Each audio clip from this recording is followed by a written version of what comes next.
I'm sorry, Paul. This is all wrong. You'll have to do it over again. What? What happened to I'll treasure everything you do? Paul, it's not worthy of you. Throw it all out.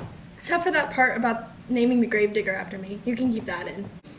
I really value your criticism, but maybe you're being a little hasty here. Paul, what you've written just isn't fair. Not fair? That's right.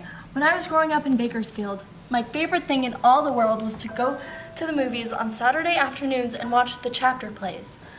Cliffhangers. I know that, Mr. Man. They also call them serials. I'm not stupid, you know. Anyway, my favorite was Rocket Man. And once it was a no-brakes chapter. The bad guy stuck him in a car on a mountain road and knocked him out and welded the door shut and tore out the brakes and started him to his death. And he woke up and tried to steer and tried to get out, but the car went off a cliff before he could escape. And it crashed and burned, and I was so upset and excited. And the next week, you better believe I was first in line. And they always start with the end of the last week. And there was Rocket Man trying to get out, and here comes the cliff, and just before the car went off the cliff, he jumped free. And all the kids cheered, but I didn't cheer. I stood right up and started shouting, "This isn't what happened last week. Have you all got amnesia? They just cheated us. This isn't fair. He didn't get out of the cockadoodie car."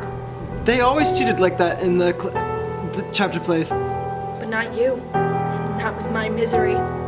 Remember, Ian did ride for Dr. Cleary at the end of the last book. But his horse fell jumping that fence, and Ian broke his shoulder and his ribs and lay there all night in the ditch. He never reached the doctor, so there was never any experimental blood transfusion to save his life. Misery was buried in the ground at the end, Paul. So you'll have to start there.